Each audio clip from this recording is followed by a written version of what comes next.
going to make this very brief. I mean, on my way, I was trying to figure out what to talk about. I had thought about a few things, but I needed to sort of put it in context.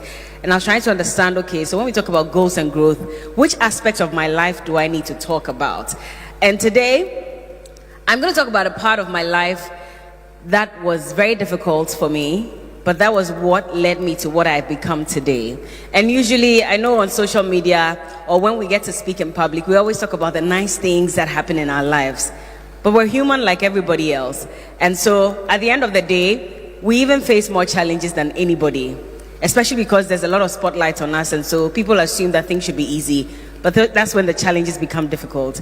So I'll talk about the last parts of my journey at GH1 into TV3. And I want to use that to just let you understand that sometimes if you sit at one place, you're sitting on your blessing. And it's difficult to make that decision to eventually move, but that move is what brings the growth. But before you make that move, you should have a goal. Do you get how I'm connecting it? Okay. So, latter part of my days at GH1, things had become very tough. I felt like I had grown to a certain limit, and the platform could not offer me what I wanted anymore. But I was afraid to make that bold step to leave. And that was because my whole journey as a broadcast journalist had started with GH1 when it was for Charterhouse and eventually when EIB bought it. So from the inception up until that point in my life, I felt like I owed the company, something, a favor, or my career. And so it was going to be very difficult for me to say finally that I'm done and I need to move. I was looking for a way to move because things had become very difficult.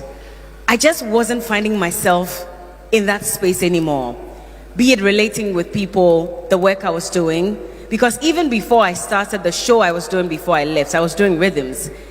And I always say that every time there needs to be a move, I just wake up, sit in my bed, and God tells me, my friend, it's time, write this down, and I do. And so I had just started the late afternoon show. Just 1 year into it, I had won an award. Then there's an opportunity for me to move, and I'm thinking, I fought so hard to have this show go on air. Because when I wanted it on air, my bosses said, I'm sorry, this is not going on air. We're not letting you leave your previous show because we're not sure we can find anybody to replace you. And so instead of creating a void, we'd rather you stay there and just plateau. I mean, they didn't say plateau, but they just said, we also couldn't find anybody who could do that job, so you might as well stay there. But I had interviewed everybody that mattered in the music industry, in the arts industry, and I was tired. Because a month later, the same person would come and I have to now think of what other question to ask. Because I was recycling them over and over. So I told myself I was done with this and I needed a show that would challenge me. And I was done talking about music only and what are you doing, what's your album about. I just wanted something a bit more challenging. My bosses said no. I had to fight. I had to cry. There were guests who would walk into the building and they'll find me crying. And they're thinking, what is wrong with you? And I'm like, my bosses don't want me to start my new show. And it was all very upset because they just didn't understand the backstory of it. Now, eventually, I had people who helped me, and I started that show. A year into that show, I'm told, it's time to move again. And I'm telling God, but you just gave me this idea. So why do I have to move? And he says, well, I'm sorry, but you're going to have to move. Because I made you start this show for a reason. And that was supposed to prepare you for the next journey. I still didn't understand. So TV3 gets in touch with me. The first time, I want to move. I tell them, okay, I'll come. But at the same time, in the back of my mind, I'm like, you people, you're jokers. I'm not moving. So I accept, I sign a contract and everything. It's time for me to move, and then I have to tell them the bitter truth. I'm sorry, but I cannot make it. And it pissed everybody off, I'm sure, at TV3. They were very disappointed because they were just about ready to, put out the PR and say, Sabella is joining us. And this is me being so afraid to move. And so I got stuck in that space. For another 6 months, I was there. Now, this move came in March. So if my calculation is right, the final move I made was in September. So maybe about 5-6 months. Now, while I was there, things took a turn because I was disobedient. I knew I had to go, but I wasn't going. So God said, if that's the case, thank you. If that's the case, then I'm going to make it even more difficult for you. So now all the negative things that had to happen would happen. The backbiting started. There were a lot of accusations here and there. There were people who were treating me like I didn't matter. And I just didn't understand what it meant. But it was just God making the space uncomfortable for me. So eventually, I just told my manager that, you know what, let's see if there's still an opportunity at TV3. So we started having that conversation. They said, well, there is an opportunity still. We left that slot open for you. However, you need to assure us you're coming, because we're not going to put together all the materials, getting ready to announce, and you won't come again. And I said, oh, I'm very sure I'm going, because at that time I had had it. I just couldn't take it anymore. I didn't see myself growing at that point. I was more depressed so I'd come to my show. If my show started at 3 o'clock, I'd get to work at 2:45. That's how badly I didn't want to be in that space. So 2:45, I'm there, and my boss is looking at me like, why are you coming this late? I'm like, oh, sorry, boss, I was doing something. But really, I'd wake up in the morning, and there was really no drive for me to want to be in that space. So I come at 2:45, my show ends, it's an hour, so it ends at 5, and I'm out. And that was consistent for a while. So I knew it was time. Luckily for me, there was an opportunity, and I had to move. Now, before that, I needed to ask myself, what really is your goal? Because it's not enough to say, I'm not comfortable here, so I just want to move. Sometimes you don't have a plan. Sometimes God has a plan for you. But at the same time, you also need to have an idea that, okay, maybe in the next 5 years, this is what I want to achieve. And just commit it to God and tell him that, do the rest.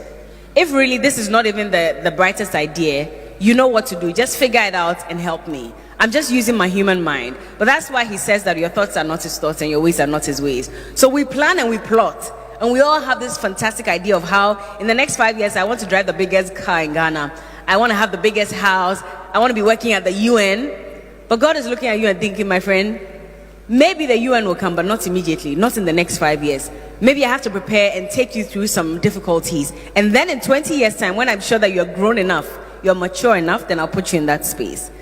TV3 was not on my radar at all, because at that time TV3 wasn't doing too well, so it really wasn't part of my. I just thought that, okay, right after GH1, I'm out of this country. I'm going to CNN, I'm going to BBC, and all those things. And everybody will come to you and say, Charlie, what you've gotten today is BBC. Oh. So people plant that in your head, and you feel like then that's it. Once people are saying it's BBC, I'm not looking left, I'm not looking right. I'm just going. And so any offer that comes, I will not take it. But now I sit back and I think about it and I ask myself, so if BBC had asked you to come and give world news, would you have even understand where to start from? I don't think so. Because again, I was now growing in the social, affairs space. And I was trying to figure out what it meant to even understand the Constitution and all that. I really didn't know. So if I had gone there, I probably would have failed instantly. But funny enough, for someone who was doing entertainment and had just moved into a different space, to be called upon to say, you're going to do the morning show. And you're not just going to do the morning show, you're actually going to start talking to the politicians, so you better start reading around. I was like, okay, I'm not sure this is mine. Maybe someone else, not me. And they said, I'm sorry, but you're going to have to do it. So I moved, and then in the space of 3 months or so, I went to work one morning, and I was admiring the work that my colleague was doing, because he was the guy that had been on the show for so long. It was me and another lady, Crystal, and we had just joined. And he would grill the politicians and ask them all these questions. And every time he's asking them, I'm writing. I'm like, okay, Johnny mentioned ABC. Write it down. When you go home, go and read about it.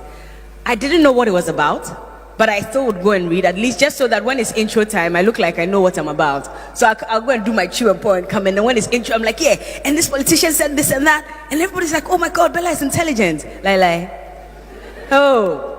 It was because Johnny had mentioned it the day before, so I just go and write it down so that I know that, okay, when it comes to saying this is what he said. Okay, let me just add 1 or 2 things to it, and then that's it. But gradually, I started developing an interest in it, and then eventually, I went to work one morning. This was about 3 months into the show, maybe 4. One morning, I go to work. I'm used to seeing Johnny there, and they say Johnny is sick. I said, pardon? Johnny is sick, and I said, so. There's nobody to do the big issues, the political conversation. So, sweetheart, you're going to have to sit in that chair. I said, oh no, I won't do it. Because I hadn't read anything concerning the topics that were trending. But I had to go and sit in that chair. Come and see. I was confused. I didn't know where to start from. I didn't even know who to introduce first. It was a mess, and I'll tell you that for a fact. I don't know if anybody here ever remembers the first day I ever did any political show. But it was a complete mess. And the messages that came, oh my God, who put Bella here? Bella should stay in the entertainment space. It's not for her. All kinds of things. So consistently, I had to face that kind of criticism. But the first day I did it, my boss called me and said, "You've been initiated, so get ready because we're going to make this regular." I said, "Oh my God, no, I don't want to do this." Initially, I fancied the idea of sitting there and grilling the politicians, but I was like, no, this is too much work. I'm not sure I'm ready. And they said, if you keep saying this, you'll never be ready. Sometimes you have to plunge deep. Otherwise, you'll never be ready. Now, I did a course with Harvard sometime. And so usually they would bring very successful business entrepreneurs to come and speak to us. Now, this person that came to speak to us, I think one of our last but one classes or so, he owns one of the biggest watch companies in the world. And he came to speak to us, and he said something that really touched me. Now, he said that usually as a little fish, when you're thrown into the water, I mean, of course, a lot of people swim with the tide. And it's very typical of human beings. We go with the flow, right? So everybody is going in this direction. I might as well go because I don't know what is here. I'm not sure how easy or difficult it will be, so let me go with everybody. But he says that there was one particular fish, when it was thrown into the water, instead of going in the direction of everybody, it was going the opposite way. So it was swimming against the tide. Now you see how the water is. Usually when you go to the beach, you see how it rushes to you. Do you ever try to swim into it? A lot of people, I mean, those who surf, they probably go into it and then they put their surfboard on top and it brings them back. But there are people who would go deeper and deeper and you're thinking, why are you going there? You know this place, you're going to die. The water is going to carry you away, but why are you going? But he says that the reason his business was successful